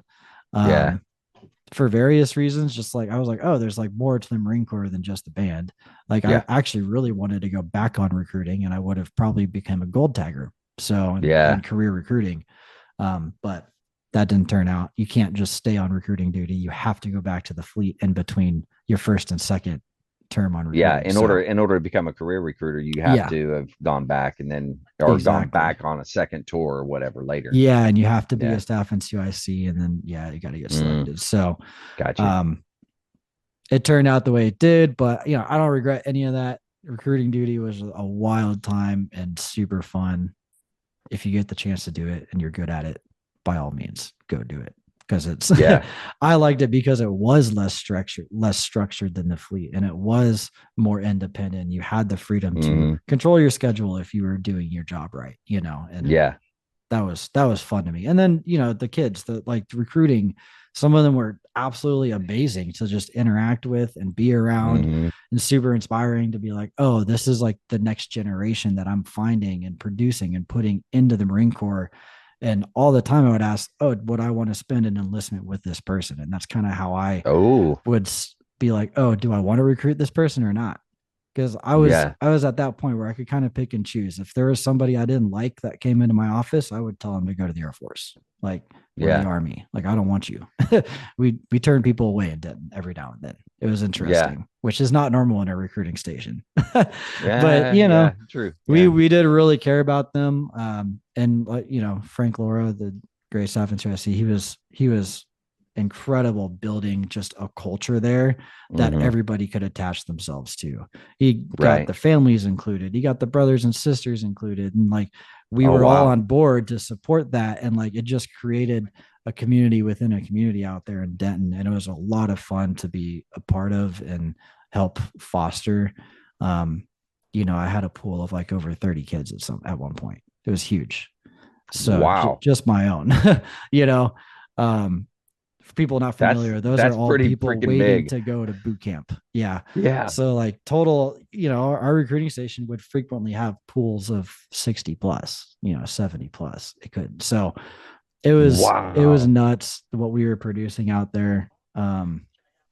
But yeah, they were great. The location was good. Denton, Texas is a great area to recruit out of. Oh Um, yeah. in most areas. The high school students, great. The college students were a little tougher because UNT is a little bit of a liberal college Hmm. in Texas, which is weird. But so the college kids were a little harder to go after. But because I went there, is what helped me succeed in Mm. talking to them. Because like, well, I went to UNT. I know, like, Yeah. I know exactly what you're thinking. I know exactly what's going to happen at the end of your Yeah. freshman year, and you go Yeah. Yeah. back to Yeah. Indiana, like, you know.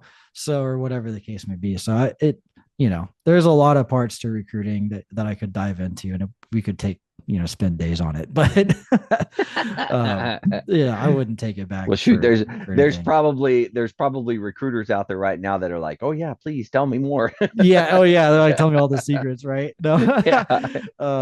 Goodness, I wish I could, but all That's hands is always crazy. always a good time to it on recruiting duty. Meeting the other Yeah. recruiters, seeing their personalities.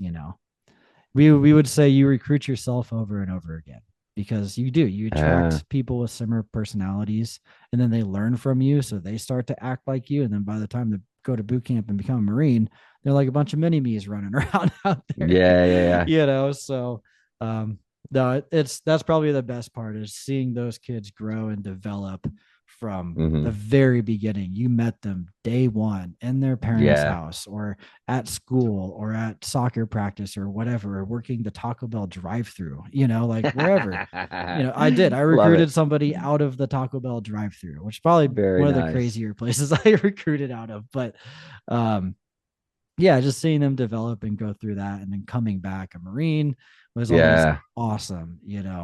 Um, I that's didn't really have cool. many rules for them going to boot camp, but one of them was like, the next time I shake your hand, you're going to be a Marine. Yeah. So it kind of gave him that last feeling of like, okay, I have to complete this. I have to. Yeah. Because like, I'm not going to shake your hand if you don't come back a Marine. Hmm. What am I I going to like it. congratulate you about? Nothing. Yeah. You know? So Congratulations on failing out. yeah, you Yeah, tried is not you succeeded. So yeah, yeah. it kind of gave him, I hope, anyways, that extra spark to get there. Um, Yeah. I have a couple of Wow. unique stories I guess I could go through. Yeah, go ahead. Um, I had a kid who like his whole family was Air Force and all that, and I kind of Hmm. snagged him from a buddy that I had recruited and brought him in one day. He's like, "Oh, I kind of like the Marine Corps thing," and he came around after a few months, and it was time for him to go to MEPS. And I'm taking him. It's like 4 a.m. You got to get there super early. And he's like, "So hey, sir, can we stop real quick at a gas station?" I was like, "Sure, whatever." He goes inside. He takes like 15, 20 minutes. I'm like, dude, you taking a shit? Like, you need some help? Did you fall in? Like, I don't know, man. Finally, this dude comes back out and he's like a ghost, like pale as can be. I was like, dude, what now? He's like, I just threw up a bunch. I was like, why? He's like, I don't know if I can do this. I was like, oh, here we go. Put the recruiting face. I got to put the selling face back on, right? Yeah. And go through and remember all the things we did talk about in the interview, because those are key to bring up. Those are the key motivators, right? Whether it was Right. I'm joining because of the people, or pride of belonging, or leadership, whatever. So I had to remember those things and kind of regurgitate it back and be like, look, man, when we sat down and talked, you told me you wanted this and this and this is what it takes to get those things. Like, your buddy's going, you're going to go to boot camp together. Like, you've dreamed your whole life about being in the military. We mapped out your path to becoming an officer and getting college done. He was going to be a reservist, Oh yeah, yeah. all this stuff. And like, I did that for maybe 5 minutes, and he was like, all right, dude, that's all I needed. We're good. Let's go. And I was like, dang. But Nice. like that, it doesn't happen that often, but those are the moments where you either lose somebody or you keep them. Yeah. And like, you have to know as a recruiter how to overcome those scenarios. Otherwise, you're going to have depth discharges like it's fucking cool. And you don't want Yeah. that, Yeah. Yeah. you Yeah. know? So That's really cool. that was just unique. And he came, and the reason it became unique is he just came back to me, months later. It was like, I'm super glad you kept me in the vehicle and, talked me out of quitting, essentially. He's like, cause Hmm. I wouldn't trade anything for having the title Marine. So Yeah. that was just like super cool when you see and hear everything come back to you, that you give out, Yeah. seeing that come back was really You nice. know, That you was you bring up a good fun. point. It's what you put into it, right? Yeah. And that goes no matter what you're doing in the Marine Corps. But if you put your all into something, eventually you're going to see the results of that. Mhm. Uh, and you don't always see it right away, maybe years down the road or what have you. But eventually you're going to see, the fruits of your labor, if you will. Yeah, absolutely agree with that. Totally. A funnier one was be the last one for recruiting duty, All or right. I guess a more ironic one. I don't know how you want to put it, but this kid, I had a bunch of roommates. I owned a house in Fort Worth, and one of the roommates was in college at UNT at the time. Mhm. And she was like, "Hey, I have this buddy. You should meet him." I was like, "Sure, whatever." We end up going to the bar, getting kind of late. This dude shows up. We're talking, and he's like, "Yeah, I've thought about the Marine Corps." I was like, "Cool, whatever." I kind of let it slide. You don't want to oversell too quick, right? Just like Yeah. let it slide. He said it. I'm gonna let him plant his own seed in his own brain, Yeah. right? It's like, cool, whatever. Somebody brought up the military later on in the night. So I get my chance to like talk it up, do my thing as a recruiter, whatever. And at the end, me and him start talking privately. He's the mascot of UNT. Oh, no way. Right? Yeah. So like, what are the odds that I'm over here trying to recruit the mascot of the college right now, of the college I went to? This is funny. And it was almost like a bet. I was like, I bet you won't show up to my office tomorrow at 9 a.m. Like we were pretty intoxicated. I was like, surely he'll just be a no-show. I had screened Yeah. him, throughout the conversation. I was asking him all the screening questions. Right. Yeah. Yeah. Like, Yeah. checking him out, or what tattoos do you have, like all that kind of. So I knew he was qualified, and he was super Hmm. smart, ridiculously smart. So I knew he'd have no problem passing the test. I was like, Yeah. chicks and seats, let me do it. And that dude Yeah. showed up at 9 a.m. I was No like, kidding. what? I did not think so. I was like, and I asked, why did you show up? He's like, well, I'm just a man of my word. He's like, I Yeah. don't know if I'm Good. going to enlist today, but I was like, no, I'm not asking you to do the whole spiel. Long story short, dude ends up enlisting. It was awesome. Became one of my best friends. We still talk. But yeah, just stories like that. You see these people come in, go do their thing, they come back, and it's always really cool to just see everything they accomplish and develop into. So definitely loved recruiting Wow. duty for those Hmm. reasons. You know, not everybody walks away from recruiting duty with your attitude. There are many, many individuals that walk away from it like, I hate that, and I don't recommend anybody to ever do that. Yeah, you're totally right. You are totally right. That is a common thing that Yeah. happens. Most people Yeah. don't Yeah. like recruiting duty, to be honest. They really don't. But you get out what you put in. So Yeah. that's how I always saw it, and it worked for me. Might not work for everybody, but it worked for me. Yeah. Yeah. Yeah. Well, you have a good easygoing attitude, and you're a people person. You don't Mm-hmm. find it easy to talk to people and stuff like that. Yeah. Not everybody's like that. Right. So What most of my friends don't like about me is the fact that I can be on a positive scale with almost everybody that I meet. yeah. Like I don't know what it is. I can appeal to people in ways that a lot of people can't. I just have a lot of different backgrounds and experiences that I've been through. It's like helps me really communicate with a lot of different kinds of people. And of course, the Marine Corps Yeah. helped out with that too, meeting so many Oh people yeah. from different backgrounds, and being forced to be in a room or a bus with them 24/7, basically. So, Yeah. but yeah, I've always seen that as an advantage that a lot of people could utilize if they want to. Hmm.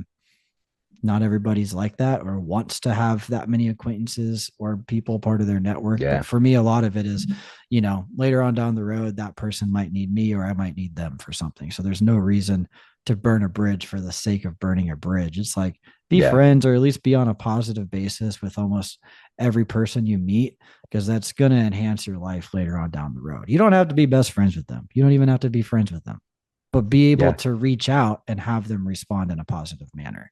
That's a really Absolutely. huge thing that I definitely also enhanced and really honed on like on recruiting duty, because you got to Yeah. follow-ups. Follow-ups are the big thing. Got Yeah. to be able to Yeah. follow up with people and have them have a positive memory of you so that they're willing to pick up the phone again. Yeah. Oh So yeah. Yeah. Very true. But yeah, you're 100% right.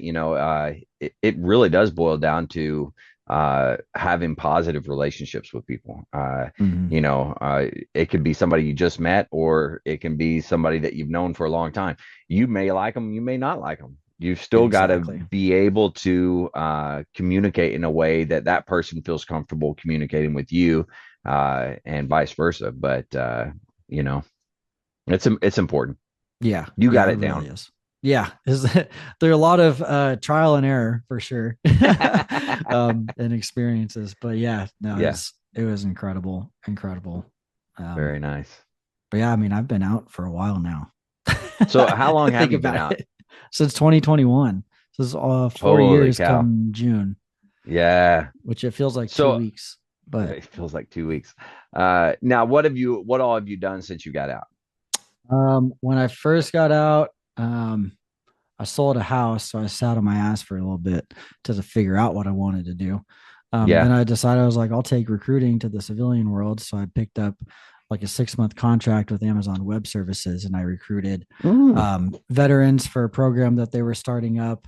Um, so we had to find people who had like top secret clearances to go into these programming skills that Amazon was looking for at the time. And they also had an initiative where they wanted to hire like 100,000 veterans in 3 years or something. So they Oh my stood up God. all these recruiting teams that were made up of veterans, me being on one of those teams for like a few months so that we could accomplish this. It was supposed to take Yeah. like a year and a half, and all of AWS hit that 100,000 veteran mark in like 6 months. So it was What? crazy. Yeah, it was nuts. But then came all the tech layoffs that year. So this was like Uh, 2021, 2020. Yeah, 2021. All the tech layoffs happened, or 22, whatever.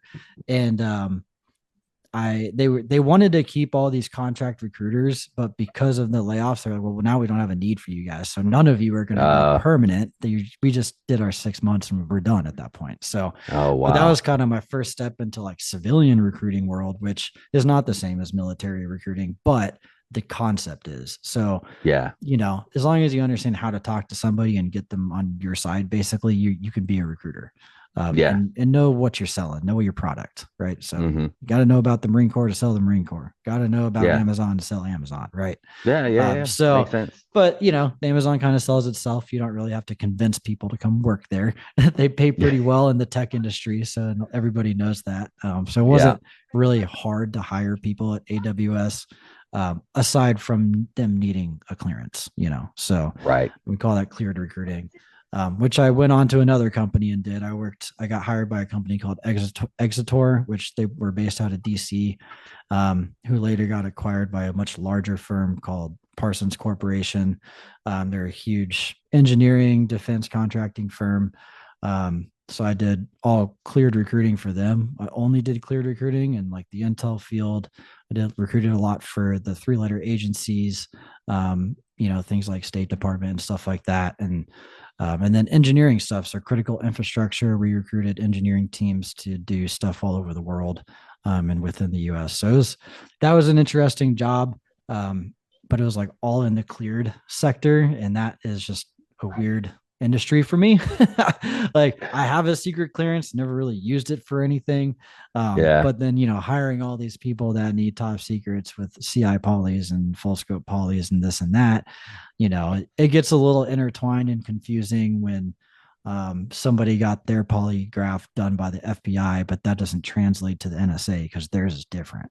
So, like, you could have somebody with a top secret clearance and a full scope polygraph from the FBI, but they can't work for the NSA because their full scope polygraph is not the same. How stupid is that? Yeah. Right? How dumb is that? Wow. So like you learn these things on the fly. So I was kind of like struggling a little bit at that company. But they Yeah. did make me like the internship subject matter expert because I was really good at like recruiting the college kids for the internships. Um, Mm. Recruited a whole team that made like a chat GPT specifically for our company. So that was kind of cool Oh doing all wow. that AI stuff and Yeah. fancy tech things. So it's kind of cool to see like, oh, the people I found and recruited built this product for our company. Like that was kind of cool. Um, Yeah. yeah, so I did that for almost 2 years with that company. And then recently I just stopped recruiting. I was doing stuff in the healthcare industry for recruiting. Was stopped and went back to school for a completely different degree program. So now I'm studying, cloud and computing technologies, which I don't know how much of a tech person I am, but we're about to find out. Oh, you're talking. Yeah. Okay. You're talking the magical cloud. Yeah, the one you Yeah. can't see. Yeah, The so one I'm I doing the that. one I just don't understand. It just doesn't make any sense. Yeah, exactly. So I'm learning about that right now in the super Nice. introductory phase. I don't really know anything yet in the grand scheme of things, but I'm learning, and it's Yeah.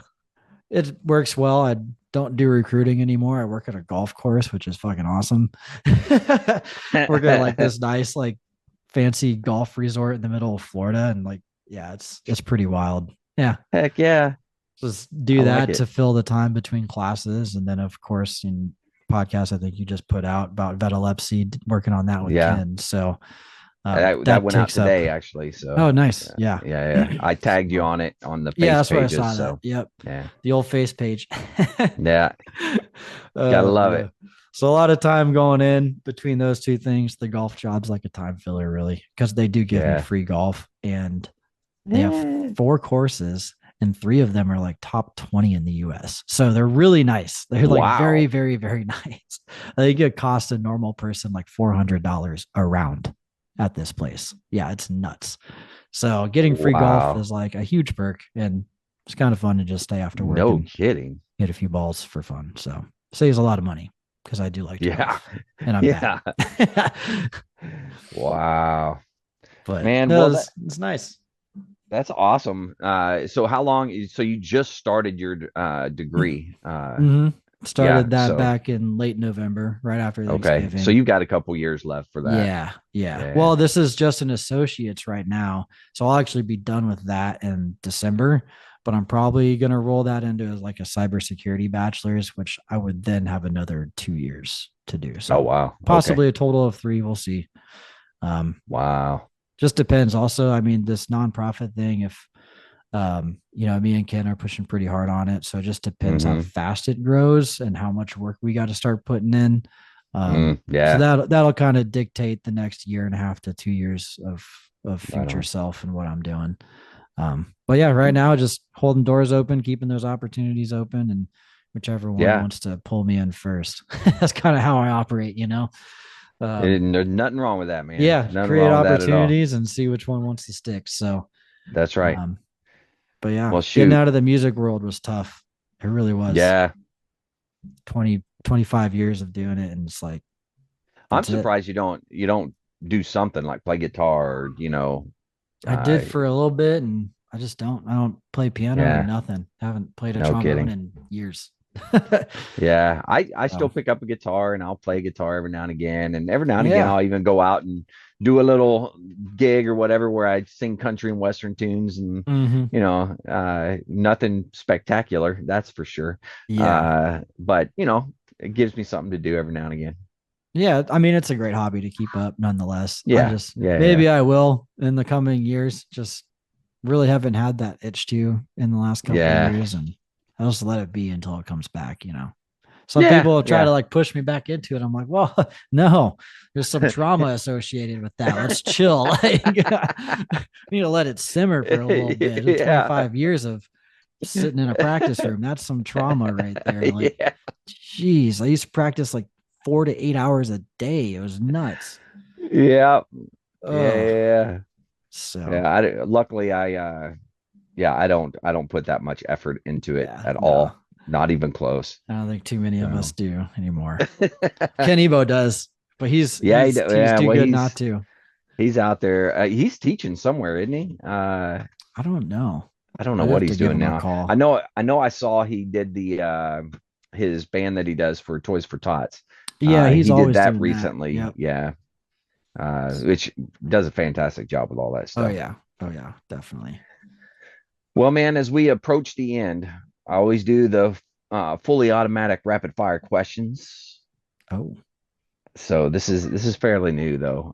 But uh, so just whatever comes to your mind as we're going through this, just let me know. All right, All right. here we go. Number one, What is your proudest military moment? Ooh, my proudest military moment. I mean, understanding how many people I recruited. That was just like, Okay. wow, that was a lot for the amount of time that I did it. It was pretty Yeah. cool. Just a lot of people influenced. So pretty proud of Yeah. that. All right. Yeah, that's good. All right. What is your most embarrassing military moment? Oh man, February 4th incident maybe, or getting NJP'd. I mean, there's nothing like just standing tall in front of somebody. It's like, yeah, I fucked up. Yeah, yeah, yeah. It That's can be good. pretty embarrassing. Yeah, yeah, yeah. That makes sense. All right. If you could be one military leader for a day, who would that be? Oh man, one military leader I mean, it's got to be John Basilone or Mad Dog, Ooh. right? Mad Okay. Dog Mattis. Like, come Yeah. on, those Yeah. two, just incredible careers, incredible leaders. Like, oh man, yeah, could go on for Okay. days about both of them. All right. I like it. If you could change one rule in the military, what would it be? Oh, hands in pockets, easy. What the fuck is that stupid rule? Hands in your anything to do with like walking and you can't do it, walking and talking, walking and chewing gum. Dumbest rules in the military. In the name of professionalism. That's how I feel about it. Yeah. Stupid. Yeah. Yeah. Yeah. That's good. All right. What is one skill or lesson you learned that you still use today? Oh, one skill or lesson I learned. Man. Yeah. That's tough. I think just how to interact with people, you know. Mm, It, there's just so much the military provides in that you can't find anywhere else. You just yeah. won't, because you get forced into situations you're not accustomed to. Whereas in Hmm. the real world, you can choose if you want to be in that situation or not. So Right. you learn so much about that. And yeah. Yeah. Good. All right. Here we go. In the apocalypse, what would be your weapon of choice? Maybe this mic stand. It's pretty hefty, actually. This thing is Okay. like, look at that. Look at that. Dang. All right. Yeah. You could The base to definitely this is take. like 30 pounds. I don't know. You're knocking some zombies out with that. But Okay. I do have I've got an AR-15 in the closet. It's a black line Nice. ordnance, so that's a good choice. And then I also have my 6-hour PT26C, always another great choice. So in case the mic stand doesn't work, we got Yeah. options. Just in case the mic stand doesn't do it. Yeah, yeah, Yeah, yeah. I yeah. like it. So gotta have All right. options. Yeah, yeah, yeah. All right. What animal best describes your time in service? Oh no. What animal? Probably a cat, just kind of wandering around, doing things it likes to do. Gets kicked around, not doing things it's not supposed to do. And it's kind of like, who did that, but keeps moving about. That was me. That was me. I just kept Okay. going through my career. That's good. That's the first time I've heard It's cat. That gotta was be. good. All right. Okay. Well, these next two are pretty tough. So Oh no. so good luck answering these. Which branch of the military has the sexiest uniforms? Marine Corps. It's gotta be them dress blues, man. Oh, And what branch of service is the best? the United States Marine Corps. Yeah, of Semper course. Fidelis. It's gotta Yeah, be. yeah, yeah, yeah. There's the There's no other. tradition, There's the no other. camaraderie. Yeah, You know, yeah, yeah, yeah. if you've never done a Whether mess night, whether it's good or got to be bad done. doesn't matter. Mess nights, they're the best. I miss Yeah, mess they nights. are. They really Yeah. are. That All right, tradition is last. just so great. Yeah. Oh, yeah. And Marine Corps is all about tradition. That's for Yeah, sure. that's what I love about it. All right, last one. Very important. Knowing what you know now, would you do it all over again? 100%. Yes. Maybe not Digging it. every Marine will say that, but most of them think that. If it's Yeah. not 100%, it's 90% yes. So, everyone has different experiences, but with mine, yeah, I would totally do it again. Very nice. I like it. Well, hey, the last thing I do is always give an opportunity for some words of wisdom or something that you want to leave the listeners with. But your choice, totally up to you. Yeah, for sure. I got a little something. So Yeah, go ahead. since I did it twice, transitioning out of the military is like something feel pretty strongly about. It's difficult. And now that you've retired, you definitely understand that process and what it Hmm. can entail. Um, and really for the way I see it, it's a loss. It's a loss when you get out. No matter how you spin it, you lose your friends, you lose your job, you lose your identity. Yeah, As a Marine, camaraderie and this and that, you're so used to it and that constant paycheck. And, these people are always going to be there. And then the day it stops, you're like, oh shit, now what? Because very true. for whatever reason, you just thought it was going to keep going, even though you get out. And it takes a Mhm. long time to let that sit, and some longer than others, depending on your experiences. But regardless, I can guarantee you everybody goes through that as they're transitioning. And it can be really difficult. There are definitely hard times that I had, but um, just trust yourself in your transition if you're going through it. Reach out to people if you're struggling, for sure. I'm huge on mental health. Um, Especially in that transition phase. So I did want to bring that up. And anyone listening that hasn't been through that before, just understand when these veterans are transitioning, it's super tough for them, and do whatever you can to help them make it a little bit easier. Absolutely, man. Chris, thanks for coming on and doing this, man. It's always good to see you, talk to you. I was always impressed with you. So you did a heck of a job in your career. So thanks for what you did, man. I appreciate that. I mean, Andrew, come on, you influenced a lot of it. You were there from Ah, the beginning. Like, man, it was you crazy know, to. you talked about it earlier. Things you learn from people of what not to do. So you are Mhm. welcome. You're welcome. No. I gotta say this one thing though. AJ, Yeah, Andrew, are you going by AJ? Is that it what? doesn't matter. I mean, I No. go by So, anything. so he hid this from us a long time ago about how good of a musician he actually is. We found out how good of a drummer this guy is. We all No, you're lost high it. on crack, I'm man. not. He's a pretty good You drummer are. compared to. See, this is what he does. He gaslights you into thinking he's not good, and then he actually is. It's like it's ridiculous. But no, I always remember that. It's kind of funny. But you know, no, I learned so much from you, and I wouldn't be where I'm at today if it wasn't for a lot of the things that I learned from you. And I really do mean that. It's you're right up there with my top three mentors of people who have influenced me throughout my life. Thanks, So man. definitely a huge part of why I do what I do today, and why I keep pushing. So appreciate that, Well, having me on today. thank you. That was very nice of you. I appreciate it.